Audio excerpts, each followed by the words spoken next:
힘드시죠? 토요일날 여기까지 오셔서 공부를 하고 계시다니. 네, 저는 신정규고요. 오늘 다룰 주제는 구글이 이번에 구글 I/O 때 머신러닝에 굉장히 많은 시간을 할애해서 이것저것 소개를 했거든요. 그것들이 무엇인지 마치 다른 곳에 가서 거의 갔다 온 것처럼 설명할 수 있게 여러분들에게 사기치는 능력을 함양시켜 드리려고 왔습니다. 네. 참고로 말씀드리면 저도 수업 때문에 이번에 I/O를 못 갔거든요. 그래가지고 밤마다 열심히 동영상 올라오는 거 끝난 다음에 막 보고 이랬는데, 네, 그래서 여러분들 뭐 여기 이제 혹시 머신러닝으로 지금 프로젝트 진행하고 계신 분 계신가요? 오, 네, 2분 계시네요. 네, 사실 저한테 주어진 시간이 그렇게 길지 않기 때문에 제가 오늘 커버하는 세션이 6개 세션인데 각각 세션이 30분에서 50분 정도의 길이거든요.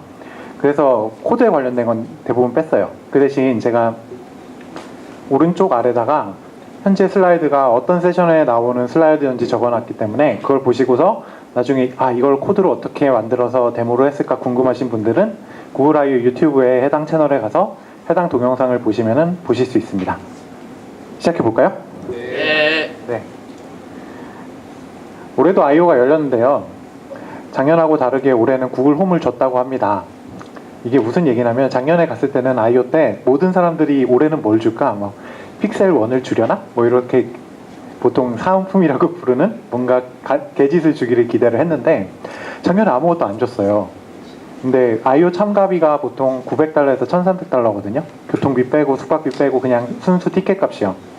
그런데 보통 갔다 오면 그 전에는 이제 픽셀 노트북 XL인가 하는 뭐 180만 원짜리 노트북을 주고 그 전에 핸드폰을 주고 워치 줬었죠. 2개. 삼성 거, LG 거 막 그런 식으로 해서 기대를 한참 하다가 작년에 아무것도 안 줬습니다. 대신 영국 가수 3명을 불러가지고 첫째 날 밤에 콘서트를 했어요. 그래가지고 제가 진짜 정말 다양한 나라에서 오신 분들이 어떻게 다양하게 욕을 하는지 봤거든요. 네, 개발자들을 모아놓고 팝싱어 불러서 콘서트도 안 보잖아요. 여기 여러분들도 대부분 개발자라고 생각을 하는데요. 그래서인지 올해는 같은 장소에서 함에도 불구하고 구글 홈을 줬다고 합니다. 네, 작년에는 첫째 날 끝나고 밤에 막 하도 항의가 많으니까 구글에서 공식적으로 메일도 보내줬었어요. 죄송하다고. 네, 작년 사은품 아예 안 준 건 아니고 카드보드 아시죠? 그거 I/O 16이라고 크게 써있는 거 하나 줬거든요. 그 다음에 선크림 이렇게 뜯어가지고 쓰는 거 있잖아요. 그거 3개인가 하고. 근데 유용하긴 했습니다. 정말 해가 좋더라고요. 어쨌든 올해는 작년에 교훈을 삼아서 I/O 17의 가장 큰 변화점은 제대로 된 상품을 줬다는 거. 근데 티켓 값이 조금 올랐어요. 네, 그거 하나로 사실 올해는 다 요약이 되는데요. 근데 올해 응답피자가 얘기한 것처럼 사실 구글에 굉장히 많은 분야의 머신러닝을 도입을 했고 그게 뭐 딱히 머신러닝을 도입한 곳, 안 도입한 곳을 구분하기 어려울 정도로 구글 같은 경우에는 전체 프로덕에다가 머신러닝 플랫폼을 우겨 넣고 있습니다. 지금 구글에서 이제 키노트 때 얘기한 머신러닝이 도입된 플랫폼들인데요. 혹시 여기 나온 거 말고 구글 뭐 서비스 기억나는 거 있으세요? 거의 모든 플랫폼에 다 들어가 있잖아요. 사실 여기 구글 그레이브가 있고 굉장히 많은 구글 프로덕이 있지만 어쨌든 잘 나가는 프로덕은 다 머신러닝을 사용을 하고 있다고 얘기를 했습니다. 심지어 그게 굉장히 빠른 시간 안에 일어났어요. 구글이 머신러닝 방향으로 회사를 이끌고 나간다고 얘기를 한 건 굉장히 오래됐지만 10년이 넘었지만 실제로 이렇게 도입을 한 지가 한 2년, 3년 정도 되는데 그 최근 1년 동안의 변화는 정말 눈부십니다. 예를 들어 작년 7월 기준으로 오류율이 8.5%였는데 이게 지금 1년 동안 변한 거예요. 이렇게 변했죠. 그리고서 여기서 아마 아티클을 읽으신 분도 있겠지만 구글 기존의 번역팀들이 문을 닫았습니다. 그리고 머신러닝 기반의 번역팀으로 모두 다 옮겨 탔죠. 그래서 오류율은 갈수록 더 줄어들고 있고 사실 왜 줄어드는지는 잘 모르지만 계속 줄어들고 있습니다. 컴퓨터가 공부를 열심히 함에 따라서요. 그 다음에 얘 같은 경우는 이제 구글 홈이 한 대가 있으면 똑같은 하드웨어로 예전에는 한 명의 음성을 인식했다면 지금은 빔포밍이라고 해서 주로 어떤 3차원 공간에서 어딘가를 타겟팅할 때 쓰는 기술인데 그걸 통해서 누가 얘기했는지를 얘가 다 인식을 할 수 있게 됐어요. 제가 그림을 그리는 이유는 원래 얘가 동영상인데 동영상이 지금 안 되기 때문에 대충 이런 식으로 뚜뚜뚜뚜뚜 하는 걸 보여줬습니다. 그리고서 사진에서 이제 의미를 추출하는 건 굉장히 역사가 오래되긴 했지만 제대로 돌아가는 게 걸 볼 수 있게 된 건 사실 작년, 올해 정도거든요. 근데 올해는 굉장히 눈부시도록 발달을 해서 그냥 사진을 비추면 거기에 나오는 단어들뿐만이 아니라 작년에 이제 클라우드 기반으로 구글 I/O에서 데모했던 사진을 업로드하면 이 사진의 문맥을 파악해서 문장으로 요약해주는 기능이 이제는 서버가 필요 없이 핸드폰에서 돌아가는 시대가 됐습니다. 그리고서 뭐 이미지 굉장히 나쁜 이미지를 넣으면 그 이미지를 굉장히 잘 분석을 해서 이미지를 해상도로 올린다거나 특정한 피처를 추출하는 기술도 굉장히 발달을 했고요. 그 다음에 이제 예전에 이미지 검색이라고 항상 계속 있긴 했지만 그 이미지 검색의 정확도가 이제 기존과의 비교를 불허할 정도로 굉장히 발달했습니다. 이제 뒤에서 구글 렌즈로 간단하게 설명을 드릴게요. 그래서 굉장히 많은 얘기들을 했어요. 이거 금방 전까지 말씀드린 건 이제 키노트 때 언급하고 넘어간 것들이고, 그 다음에 이제 뭐 몇십 개의 세션에서 나눠서 뭐 굉장히 많은 텐서플로우나 이제 머신러닝 관련 세션들이 있었는데, 크게 요약하면 이제 인프라스트럭처나 소프트웨어 중심이 있고, 그 다음에 서비스와 제품 중심의 발표들이 있었습니다. 이 중에서 제가 4개? 2개인가? 3개, 3개인가 뽑아가지고 리뷰를 할 건데요. 일단 인프라스트럭처 관련된 거는 구글에서 TPU죠. 그 다음에 소프트웨어 관련해서는 텐서플로우랑 안드로이드 5가 있었습니다. 그 다음에 이제 서비스나 제품 관련해서는 이제 일반인들에게 관심이 있는 이제 구글 포토나 구글 렌즈 같은 경우가 가장 주목을 끌었고요. 사실 근데 세션을 보면 구글이 오히려 주목하고 있는 쪽은 안드로이드 띵스 같습니다. 구글 IoT나 구글 홈이 어떻게 응용될 수 있는가 하는 부분이고요.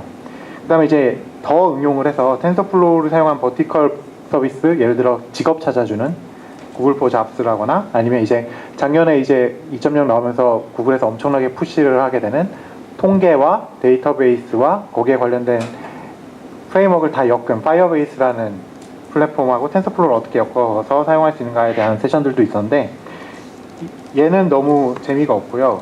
얘는 좀 기술적이라서 제외를 하고 이렇게 보겠습니다. 괜찮으시죠? 네. 네. 그럼 일단 하나씩 보겠습니다. 네.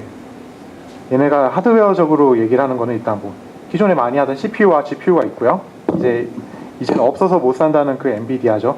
그 주로 광산에 끌려가서 태어나자마자 광산에 끌려가서 몸이 망가질 때까지 일한다는 그 GPU들.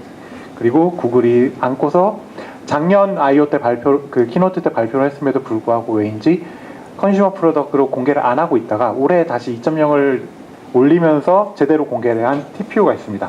왜 작년에 공개를 했는데 실제로 사람들에게 써볼 수 있게 안 해보고 올해 공개를 했는지 뒤에서 설명을 드릴게요. 키노트 땐 그냥 넘어갔는데 세션에서는 자세히 설명을 해줬거든요. 작년에 공개를 할 수 없었던 이유에 대해서. 그 다음에 이제 iOS나 안드로이드, 라즈베리 파이까지, 그러니까 고사양부터 저사양까지, 높이가 좀 이상한데, 다양한 플랫폼에서도 텐서플로우의 인퍼런스, 이제 추론 기능을 돌리는 것에 대해서도 데모를 했죠. 그래서 이제 텐서플로우부터 얘기를 해보겠습니다. 여기 있는 분들이 보통 머신러닝이라고 하면 처음에 얘기하는 게 텐서플로우잖아요. 텐서플로우 같은 경우는 요번 I/O에서 주목하고 있는 건 이번에 나올 예정인 1.2고요. 지금 RC0인데, 그 다음에 1.3으로 가면서 있을 변화에 대해서도 간단하게 설명을 했습니다. 이제 텐서플로우 발표들이 굉장히 많은데, 뭐 이제 이그젬플들 빼고 제가 코어에 대한 것들 주로 설명드릴 건데, 간단하게 요약하면 이번에 내세우는 건 케라스라는 원래는 일종의 메타 프레임워크이거든요. 그 API를 지원하겠다라는 거고요. 이건 사실 올해 2월에 그 텐서플로우 서밋에서 이미 발표를 했던 내용입니다. 그래서 텐서플로우도 어려운 사람들, 사실 텐서플로우는 굉장히 어려운 편입니다. 그 처음 머신러닝을 배우는 쪽은 3주 전에 공개된 파이토치가 더 쉽겠죠. 근데 텐서플로우가 처음 나올 때는 텐서플로우도 정말 쉬웠거든요. 근데 케라스는 사실 그거보다 더 쉽고요. 그 케라스를 텐서플로우 안으로 문법을 가지고 와서 케라스 API를 사용해서 텐서플로우를 쓸 수 있게 하는 거를 1.2, 1.3으로 순차적으로 도입하는 거에 대한 얘기가 있었습니다. 뒤에서 또 설명드릴게요. 그 다음에 텐서플로우 서빙이라고 해서 금방 말씀드린 파이토치나 그런 경우는 이제 문제점이 뭐냐면 속도가 느려서 저희가 프로덕션으로 쓸 수가 없어요. 그러니까 스터디를 하고 뭐 프로토타이핑을 할 수 있는데 인프로덕션 레벨로 가기에는 퍼포먼스가 너무 떨어집니다. 근데 텐서플로우는 그 점에 있어서는 굉장히 유리하거든요. 유리해졌거든요. 예전에는 그렇지 않았지만. 그래서 이제 사람들이 텐서플로우를 사용한 뭐 머신러닝 서비스나 API를 서비스하는 것에 대해서 관심이 늘어났는데, 그래서 작년 초부터 사실 서빙 기능이 있긴 했습니다. 그런데 올해 이제 IO를 통해서 서빙에 실제로 어떤 식으로 프로덕션 레벨로 서빙을 할 수 있는가, 그리고 리소스를 어떻게 더 줄여서 할 수 있는가, 이런 걸 발표를 했고요. 그 다음에 XLA 컴파일러라고 해서 LLVM처럼 약간 미드레인지 컴파일러를 하나 더 집어넣어서 지금은 파이썬 프론트엔드하고 C++ 백엔드만 있는데 다양한 언어로 프론트들을 짤 수 있게 한다거나, 아니면 타겟 디바이스, 예를 들어 뭐 안드로이드 태블릿, iOS 태블릿 같은 태블릿이나 아니면 뭐 라즈베리 파이까지 다양한 타겟에 대해서 최적화된 바이너리를 생성해낼 수 있는 것에 관해서도 소개를 했습니다. 사실 이 변화들은 1.0에서 처음 소개가 됐고요. 올해 2월에 나왔던. 근데 지금 그 텐서플로우는 달리고 있거든요. 그 공식적으로는 6주마다 한 번씩 새 버전이 나옵니다. 안정화 버전이라고 말하는 새 버전이 나오는데 안정하진 않아요.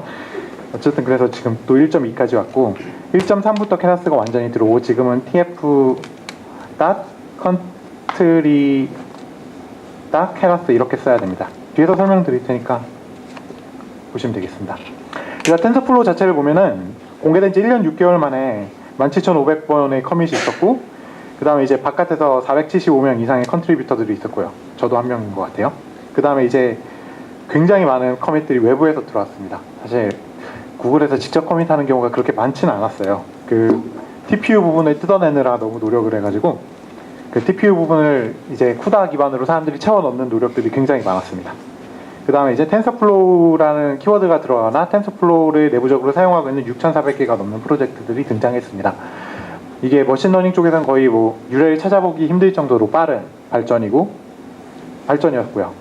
그리고 뭐 특징으로는 이제 뭐 완전 아무것도 없는 상태에서 완전히 모델까지 다 만드는 것을 굉장히 빨리 해주는 특징들이 있었고, 그 다음에 이제 텐서플로우 지금 이제 1.0에서 강조하고 있는 건 디스트리뷰트 트레이닝이라고 해가지고 분산 처리를 하는 겁니다. 작년 초에 텐서플로우가 이제 재작년 말에 나오고 작년 중순까지는 원 CPU, 원 GPU 한계가 있었거든요. 분산 처리가 자체적으로 되지 않았습니다. 근데 이제 작년 하반기부터 뭐 멀티 GPU 지원이 들어가고, 지금은 이제 클라우드 환경에서 다양하게 이 색깔이 네, 죄송합니다. 제가 선택한 색깔은 아니에요. 여기 요 세션 레퍼런스에서 쓴 PT를 퍼왔더니 그렇게 됐습니다. 어쨌든 그래서 분산 처리하는 게 지금 가능해졌고, 그 다음에 이제 CPU, GPU 환경에서만 되는 거에 이제 모바일이 추가적으로 붙었습니다. 그리고 이제 tf.keras라는 형태로 기존의 케라스 문법을 블라블라블라 하던 거를 앞에 tf를 붙이면 텐서플로우를 바로 쓸 수가 있고요. 원래 케라스란에는 자체적으로 뭔가 엔진이 있는 애는 아니고 백엔드를 여러 종류의 백엔드를 통합해서 지원하는 일종의 메타 프레임워크예요.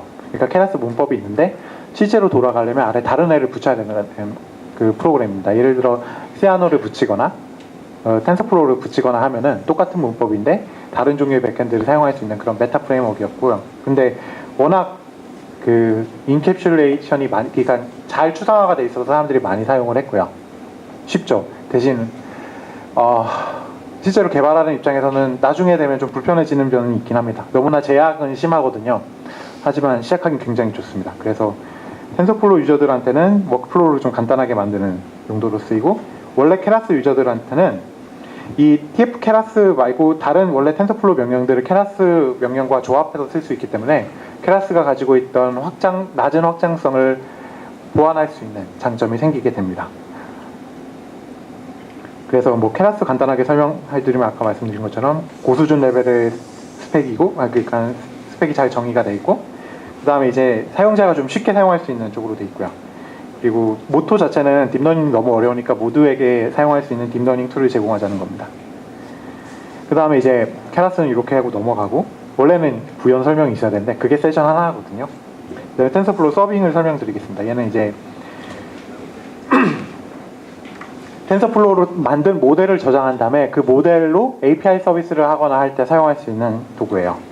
기본적으로는 그 텐서플로우 모델을 세이브하고 세이버를 하고 있는데, 세이버하고 그 다음에 다시 불러오는 기능과 있고, 그 다음에 그걸 일반적으로 제너릭 코어 플랫폼 형태로 돌려주는 입니다. 그 다음에 이제 그 서빙으로 공개하고 있는 거는 뭐 예제를 포함한 바이너리 이번에 공개했고요. 그 다음에 도커 컨테이너 상에서 어떻게 서비스를 돌릴 수 있는지도 같이 예제랑 공개를 했습니다. 참고로 저는 돌려봤는데 실패했습니다. 예. 너무 변화가 빨라서 그래요. 그 장점이자 단점이죠. 그 다음에 이제 호스팅 서비스 할 수 있다는 것도 GCP 위에서 얘기를 했고요. 뭐 구조 자체는 간단하게 설명을 드리면 여기 뭐 소스 파일 시스템이 당연히 있고 그 다음에 이제 로더를 통해서 불러오고요. 그 다음에 이제 이 로더를 실제로 보통 때는 거의 하이버네이트 상태로 있다가 그 매니저가 돌려주는데 텐서플로우 버전이 아까 6주마다 나온다고 말씀드렸잖아요. 그러니까 모델이 저장된 버전에 따라서 다 스펙이 조금씩 다르거든요. 그 텐서플로우가 되게 재밌는 게 상위 버전에서 하위 버전의 모델을 마이그레이션 지원을 안 해요. 그러니까 1.0에서 학습한 거는 1.2에서 못 쓰게 되는 거죠. 근데 그런 경우 막을 수 있도록 그 다양한 버전에 대해서 서빙하는 기능이 있다고 하고 그 다음에 이제 그 클라이언트 하는으로 공급하는 뭐 그런 구조로 되어 있습니다. 그 다음에 이제 텐서플로우 1에서 이제 확정된 최종 구조인데 기존에 있던 게 이제 이렇게 되어 있는 부분이었고 이렇게 있었고요. 1.0 이전에 지금은 이제 데이터를 스트리밍으로 받아올 수 있는 데이터 스트리머가 추가로 생겼고 그 다음에 이번에 케라스가 1.2에서 들어오고 얘도 1.2에서 들어오고 이거 두 개 기반으로 이렇게 돼서 최종 버전이 나올 거라고 돼 있고요. 그리고 1.0부터 요렇게는 지원하고 있었고 지금은 이제 다 지원합니다. 여러분들이 텐서플로우 안드로이드랑 iOS 샘플 버전이 있는데 안드로이드 마시멜로우 이상이랑 iOS 10 이상이면 직접 컴파일해서 써볼 수 있습니다. 그 다음에 1.0에서 이제 XELA라고 해가지고 다양한 종류의 시스템에서 돌아가는 바이너리를 중간에서 컴파일해주는 툴이 들어왔고요. 아직 안정화는 안 됐습니다. 이거 기반으로 이제 프론트엔드를 다양한 종류의 프론트엔드로 만들게 되면 얘는 이렇게 거쳐서 돌아간다고 설명을 합니다. 그럼 이제 소프트웨어는 이렇게 요약이 됐고 잠깐 제가 시간을 맞출 수 있겠죠? 네. 그 다음에 이제 TPU 설명을 드릴게요. 이번에 공개한 건 2세대 TPU고요. 그 다음에 2세대 TPU를 사용해서 서버팜을 구현한 클라우드 TPU를 공개를 했습니다. 2세대 TPU를 공개를 했는데 왜 작년에 분명히 1세대를 공개를 했거든요. 근데 성능은 되게 얘기 많이 했어요. 전성비도 되게 좋다 이런 식으로 얘기를 했는데 일반적으로 저희한테 공개를 안 한 이유는 얘가 사실은 트레이닝 과정에는 써먹을 수 없는 구조였기 때문입니다. 그 얘기는 작년에 안 했었거든요. 근데 CPU, GPU보다 15에서 30배 빠르다고 알려져 있고 그 다음에 전성비, 전력대 성능비는 이제 많이 되면 100배까지도 올라간다고 설명을 했는데 문제는 다 만든 모델을 로딩해서 서비스를 하는 용도로 만들어져 있기 때문에 실제로 트레이닝, 그 머신러닝 트레이닝에 쓸 수가 없었다는 거예요. 근데 대부분의 유저, 그러니까 사용자들이 원하는 건 모델을 훈련하는 용도였거든요. 그렇기 때문에 이제 쓸 수가 없었고 그래서 올해 이제 공개한 2세대 TPU 같은 경우는 짠 성능 면에서도 훨씬 더 비교가 안 되게 좋아졌고요. 이게 180 테라플롭스라고 얘기를 하는데 1080이 11 테라플롭스거든요. 그 엔비디아 1080 말씀드린 겁니다. 그 다음에 이제 올해 AMD 베가가 나오면 22 테라플롭스라고 얘기를 해요. 근데 이거는 지금 반정밀도입니다. 그러니까 정밀도를 굉장히 떨어뜨린 10비트 정도로 떨어뜨린 경우입니다. FP10이라고 하죠. 그런 경우에 22테라플롭스인데 얘는 일단 단독으로 180테라플롭스고요. 그 다음에 이 유닛 하나당 메모리가 64기가씩 달려 있습니다. 이게 우리가 일반적인 그래픽 카드가 보통 12기가 정도 달려 있거든요. 일반적이진 않죠, 사실. 네, 보통 12기가 타이탄 같은 거 사면 12기가씩 달려 있고 P10 사면 P100 사면 훨씬 더 많이 달려 있긴 하죠. 어쨌든 P100 대비해서도 4배 정도 많이 달려 있는 거고요. 금방 그거는 이제 P100는 엔비디아에서 이제 학습용으로 테슬라라는 GPU를 파는데 그 중에서 제일 비싼 겁니다. 그 다음에 얘는 이제 훈련 과정에도 써먹을 수 있기 때문에 구글이 이걸로 이제 장사를 할 수 있게 되었습니다. 그 다음에 이거를 처음 만들 때부터 서로 이제 인피니밴드식으로 연결할 수 있게 만들어져 있기 때문에 예전에 이걸 단독으로 돼 있고 별도의 브릿지에 연결을 하는 식으로 했다면 얘는 이제 자기들끼리 연결해서 큰 유닛을 만들 수 있도록 설계가 되어 있습니다. 그래가지고 이런 식으로 구현을 할 수 있다고 해요. 이 사진 자체는 이번에 불상 호재링하고 시합할 때 얘기를 했죠. 그때 사용한 게 요거 한 대라고 얘기를 했죠. 네. 그 다음에 이게 보통 이걸 하나의 TPU 파즈이라고 부릅니다. 그래가지고 올해 시합 때 쓴 게 이게 원 TPU 파이라고 부르는데, 얘 같은 경우는 이제 금방 말씀드린 TPU가 64개가 달려 있는 거고요. 그러니까 11 페타바이트, 이제 테타 플러스, 테라가 아니라 페타인데 저도 살아생전 이 단위를 볼 줄은 몰랐는데요. 네, 그렇다고 합니다. 그 다음에 이거 하나당 4TB씩 박혀 있고, 그 다음에 아까 말씀드린 것처럼 얘네 유닛 길이를 2D로 연결할 수 있다는 겁니다. 이게 되게 재밌는 건데, 2D 메쉬 그리드 형태로 이런 GPU 유닛을 연결하는 시도들이 최근 몇 년 동안 몇 번 있긴 했거든요. 제가 아는 회사, ARM을 이렇게 연결하는 회사들도 있었는데, 대부분 이렇게 고만고만하게 크게 성장을 하진 못했습니다. 그런데 제가 아는 한, 네, 이거를 이렇게 성용화 레벨에서 굉장히 고수준까지 구현한 첫 번째인 것 같아요. 네, AMD 화이팅. 그래서 이걸 이제 번역기 만들 때를 예를 들면은, 보통 32 GPU를 연결하면, 이 32개 연결했다는 거는 이제 CPU 8개를 달았다는 얘기거든요. 어떻게 유추할 수 있냐면, 그 한 CPU당 이거를 최대한 달아봤자 8개밖에 못 달아요. CPU 하나당. 아, 그러면 이거 8로 나누면 4구나? 4네. 네. CPU 하나당 8개밖에 못 답니다. 뭐죠? PCI 익스프레스의 그 대역폭 제한 때문에 8개밖에 못 답니다. 그러니까 얘는 CPU 4개 달린 경우에 이제 24시간이 걸리는데, TPU 팟의 8분의 2만 써도 6시간밖에 안 걸린대요. 참고로 제 컴퓨터,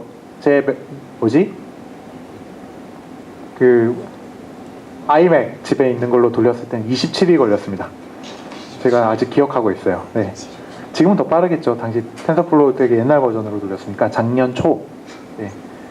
27일 걸려가지고 제가 기록을 남겨놨어요. 그동안 컴퓨터 안 껐다는데 이렇게 박수를 치면서 다음부터는 꼭 클라우드에서 돌려야지, 그런 생각을 했습니다.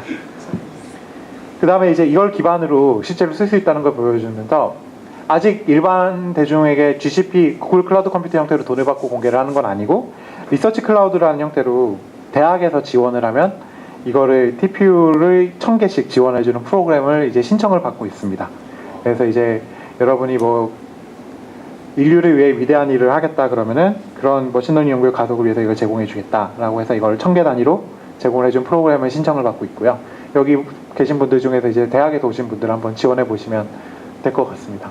사실 이 정도 시스템이 되면은 시스템을 안 놀게 만드는 것도 되게 어려운 일이거든요. 네. 그 다음에 이제 안드로이드 5로 넘어가겠습니다. 잘 보시면 이 두 가지는 완전히 상반되는 시스템이거든요. 이쪽은 정말 큰 뭐라고 할까, 거대한 스케일의 어떤 프로젝트를 위해서 나온 거지만, 안드로이드는 반대로 역으로 가죠. 심지어 뒤에 가면 안드로이드 웨어도 나옵니다.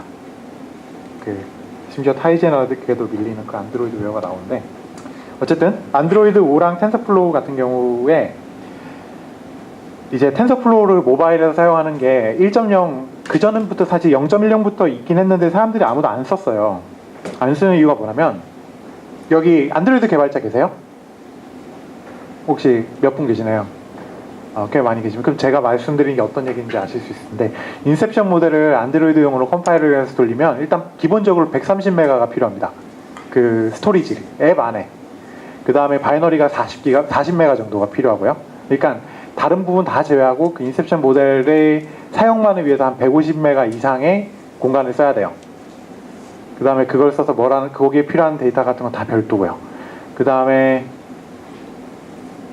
네, 일단 그 정도. iOS는 조금 더 낫긴 하지만, 그러니까 기본적으로 텐서플로우 라이브러리 같은 거를 앱마다 다 하나씩 이렇게 집어넣는 식으로는 보급을 할 수가 없는 거예요. 그런 게 10개의 앱만 깐다고 해도 벌써 1기가가 넘어가잖아요.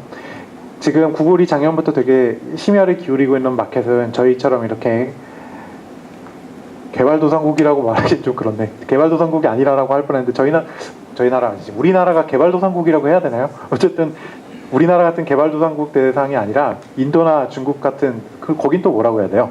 어쨌든 그런 나라들, 이제 굉장히 하드웨어가 느린 나라들을 대상으로 굉장히 많은 것들을 하고 있거든요. 프로그레시브 웹이라거나 그런 것들 하고 있잖아요.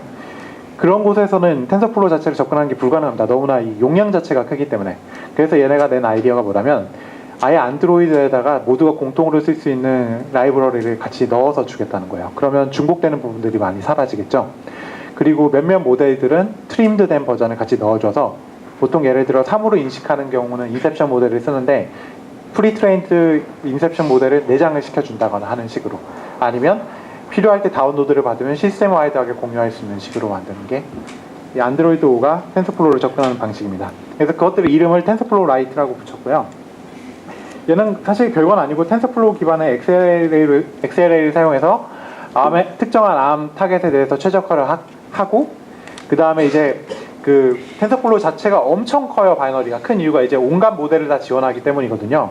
그 중에서 이제 보편적으로 많이 쓰는 뭐 CNN이나 RNN이나 몇몇 모듈들을 추리고, 나머지 모듈들, 잘 안 쓰는 모듈들이나 이제 컨트리뷰터 하위에 있는 뭐 TF런이나 이런 것들을 다 제외를 해서 자체적으로 최적화가 된 형태를 내장을 해준다는 겁니다. 용량이 적당한 형태로. 그래서 유저가 안드로이드 5를 쓰고 있으면 자연스럽게 머신러닝을 앱 개발자 입장에서는 큰 부담 없이 쓸 수 있게 해주는 거죠. 네, 유일한 문제라면 안드로이드 5라는 겁니다. 지금 설명드린 건 3년 후에 하실 수 있다는 얘기겠죠. 네, 너무 보급이 느리죠, 지금 상태에서. 그래서 뭐 이제 번역 같은 경우는 얼마나 잘하는지 보면, 이게 기존에 요 색칠되어 있는 게 기존 방식이라고 생각하시면 되고요. 사람이 이 색깔이 있는 부분, 그러니까 근데 지금 이 뮤럴렛 기반으로 거의 따라왔어요. 이제 뭐 특정 언어에 대해서는 이제 사람이랑 별 차이가 없을 정도로 따라왔고요. 그나마 제일 안 된다고 사람들이 생각했던 뭐 영어, 중국어 같은 경우도 굉장히 많이 따라왔습니다. 참고로 그 텐서플로우 라이트 안에 인베드될지 모르겠는데, 텐서플로우에서 이제 그 트랜슬레이션, 프리트레인드 트랜슬레이션 뉴럴네트워크 모델을 공짜로 제공을 해줍니다. 누구나 쓸 수 있게. 40개 언어를 지원하는데 한국어가 없어요. 네, 아쉬워하지 맙시다, 여러분. 곧 생기겠죠? 네. 그래서 40개 언어에 대해서는 그 인터넷 연결이 없이도 완전 번역이 가능합니다. 이 정도 지금 구글에서 제공해주는 레벨로요. 그 다음에 이제 이런 식으로 하는 것들이 금방 말씀드린 텐서플로우를 모바일 디바이스 단에다 놓으려고 하고, 그런 이유는 굉장히 단순합니다. 서버 사이드로 왔다 갔다 하면 안 되는 것들이 많이 있거든요. 예를 들어 실시간성이 중요한 거라거나, 아니면 자율주행 같이 핑이 되게 중요한 거라거나, 그 다음에 음성인식 같이 인터넷이 안 된다고 안 되면 안 되는 것들, 그런 경우들.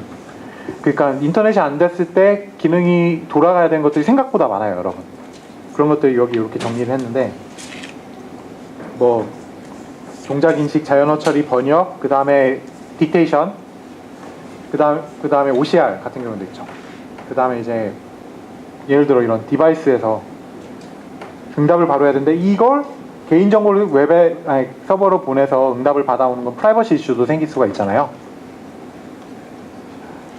네, 그리고 뭐 문자가 연락 많이 날아가면 어떤 국회의원들은 너무나 많은 서버를 사용하게 될 것이기 때문에 폰 안에서 다 끝내줘야죠. 그래서 그런 것들은 전부 다 모바일에 다 돌아가야 된다라고 얘기를 하고 있고요.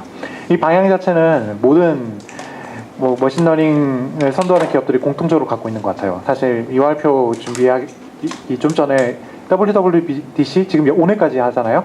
거기 3일 전에 키노트 했을 때도 지금 구글이 제공 예정이라고 한 거를 다 제공을 하겠다고 똑같이 나섰습니다. 나중에 심심하면 한번 보시면 구글이랑 애플이 놀랄 정도로 같은 방향을 가고 있다는 걸 아실 수 있습니다. 자, 약간 속도를 내야 될 것 같은 느낌인데, 네. 그 다음에 이제 많이 데이터를 보낸다고 해도 좀 더 적은 용량으로 잘 선택된 피처를 보내게 하는 것도 목표입니다. 그래서 뭐 이미지를 통째로 전송하는 방식 대신 이제 특정 이미지에서 아까 레이블을 이미 뽑아서 보내는 방식. 예를 들어 사진을 비췄을 때 이 사진이 검색할 때 사진을 통째로 전송하는 게 아니라 그 사진이 컴퓨터라는 걸 이미 폰에서 파악을 하고 컴퓨터라는 태그를 대신 보내는 방식 같은 게 있죠. 네, 제가 데모를 컴파일 해놓은 게 있는데 공짜 계정이라서 지금 네, 실행이 안 되더라고요. 어쨌든 네, 그 다음에 동작인식 같은 경우도 예전 같은 경우에는 이 동작 벡터를 몽땅 다 전송했는데 그게 아니라 여기서 이미 뮤럴렛이 한번 필터링을 거쳐서 피처 벡터만 전송하는 식으로, 기존 같은 경우에 이 경우에 이제 300kB를 썼다고 하는 이 경우에 이제 2kB를 씁니다. 레이블로 전송하면. 이제 REST 방식으로 2kB니까 대부분은 사실 헤더나 뭐 이런 부분이죠. 그 다음에 이제 훈련은 뭐 큰 서버들에서 시키고, 실제로 인퍼런스 같은 경우는 이제 안드로이드 iOS나 심지어 라즈베리파이 같은 굉장히 느린 애들에게도 할 수 있다라는 겁니다. 그래서 뉴럴넷 자체는 굉장히 커서 아까 말씀드린 그런 트리밍이나 이런 텐서플로우 아이템 만들기 전에는 인셉션 모델 자체만 이제 100메가 가까이 되고, 바이너리는 얘도 많이 트리밍 했네요. 디폴트로 컴파일하면 이렇게 안 작습니다. 12메가 되는데, 이 정도 되는 걸 이제 트리밍을 여러 단계를 해서 이런 여러 단계를 거쳐서 이제 용량을 줄이는 것에 대해서 얘기를 했었고요. 하나는 이제 그 계산 그래프라고 해서 텐서플로우에서 각 플로우 차트라고 생각하시면 돼요. 각 어떤 동작을 하는 각 플로우 차트들의 여러 가지 분기가 생길 수 있잖아요. 그 분기들을 다 언롤한다고 생각하시면 됩니다. 그러니까 분기 뭐 됐다 하면 되돌아가는 이런 부분들을 이런 식으로 안 만들고 그냥 다 딱 그 경우에 대해서도 별도로 다 위에 거랑 똑같은 걸 그냥 만들어서 이 최대한 루프를 없애는 식으로 만들어서 딱 그래프를 고정시키는 형태로, 그리고 루프 자체는 태스크당 한 번만 가능하도록 줄이고, 그 다음에 이제 가중치 양자화라는 거 뭐 별거 아닙니다. 웨이트가 원래는 FP 30인데요 32비트 플로팅 포인트인데 이거를 8비트로 줄이는 겁니다. 그러면은 용량이 크게 줄어드니까 한 인스트럭션에서 처리할 수 있는 한 인스트럭션 사이클에 처리할 수 있는 이런 캐큘레이션이 3배 정도 늘어나거든요. 혹시 제가 지금 얘기하는 게 어려운 부분이 있나요? 제가 지금 말하다 보니까 없으면, 네. 그 다음에 이제 캐큘레이션 자체도 이제 퀀타이제이션 양자화가 된다고 해서, 잠깐 반성을 하고 설명을 하나씩 하겠습니다. 뒤에 나오니까 뒤에서 설명드릴게요. 네, 반성을 해야지. 양자화라는 거는 뭐 예를 들어서 이렇게 부드럽게 그리면은 32비트 플로팅 포인트를 쓰는데 이거를 그냥 8비트로 인티저로 줄여버린다는 거예요. 0에서 255 값을 갖는 이런 격자 구조로 막 이렇게 줄이면 장점이 뭐냐면 데이터 크기가 줄어들겠죠. 우선 4분의 1로 줄어드니까. 인스트럭션이라는 게 뭐냐면 CPU가 한 번에 처리하는 명령이거든요. 그 인스트럭션이 쭉 줄을 서가지고 그 한 번에 하나씩 처리한다고 보시면 됩니다. 원래는 더 이상인데 3개씩 처리할 때도 있고 아니면 5사이클에 하나씩 뭐 복잡한데, 일단 심플하게는 우리가 1GHz라 그러면 이 1Hz가 한 번이에요. 그러면은 1초에 1기가가 얼마일까요? 10억인가요? 100만, 10억 맞죠? 10억 개의 인스트럭션을 처리한다고 보면 돼요, CPU가. 그런데 이제 이게 작아지면 어떤 일이 생기냐면, 원래 두 인스트럭션에 나눠서 데이터를 넘겨야 되는 거는 한 번에 이제 나눠서 줄일 수가 있습니다. 인스트럭션 하나 길이는 CPU마다 다른데 32비트 CPU는 이게 32비트고 64비트 CPU는 이게 64비트거든요. 32비트 CPU라고 하면은 뭘 해야 되는 명령이 앞에 5비트가 이거 너무 들어가는 것 같으니까, 네, 어쨌든 그러니까 데이터를 더 많이 꾸겨 넣어서 사이클에 더 많은 처리를 할 수 있다는 거예요. 그리고 일반적인 뭐 엔비디아 가속기 같은 경우는 기본적으로 FP16이라고 해서 16비트를 사용을 하고 있고요. 그리고 올해 나온 제슨 같은, 작년에 나왔던 TX나 그런 올해 이제 제슨이라고 명령 붙은 걔네들 같은 경우는 FP10을 씁니다. 10비트 8도 쓰고요. 그래서 이렇게 32비트 처리하는 애한테 데이터를 8비트를 처리하게 되면은 산술적으로는 3배에서 4배 정도 빨라지는 게 되는 거죠. 사실은 플로팅 포인트도 아닌데 이걸 꼭 플롭스라고 쓰더라고요. 어쨌든 그런 식으로 데이터를 훨씬 더 덜 정확하게 만들어서 처리합니다. 물론 그렇게 되면 정확도가 떨어지게 돼요, 모델에. 그런데 재작년 작년 사람들이 알게 된 거는 모델의 정확도가 떨어져도 상관이 크게 없다는 거예요. 일상적인 상황에서는. 뭐 연구의 목표가 아닌 한. 그래서 이렇게 줄이는 용도들을 많이 하고 있고요. 특히 이거 기술 자체는 작년에 자율주행 때 굉장히 많이 도입이 됐습니다. 그래서 이거는 이제 또 그래프 퀀타이제이션 하는 건데 대충 넘어가겠습니다.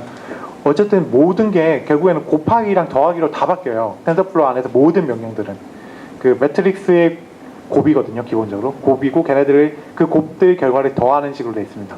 선형대수의 기본이죠. 그것들을 푸는 방식인데, 어쨌든 이 퀀타이즈를 해주는 아예 기능들을 만들어서 얘가 알아서 해주게 만들겠다라는 겁니다. 기존의 사람들이 했다면.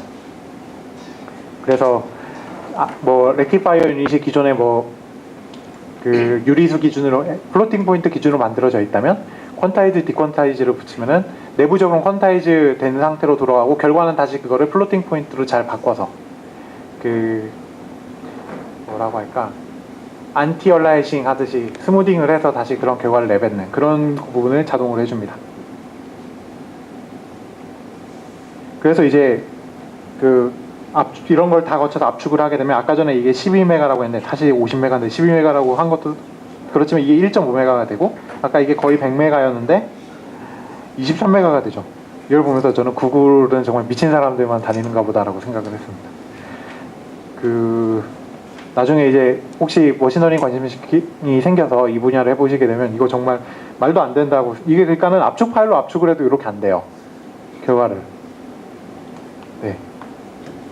그래서 이런 거를 일반 사용자들이 사용할 수 있도록 뉴럴 API를 제공을 하겠다. 그래서 안드로이드 개발자들이 텐서플로우조차 배울 필요 없이 안드로이드 프레임워크에 하나를 더 추가를 해주겠다는 겁니다. 이런 걸 할 수 있도록. 그리고 얘네들은 하드웨어에 따라서 하드웨어 액셀러레이션을 해주겠다는 거고요. 주로 스마트폰에 들어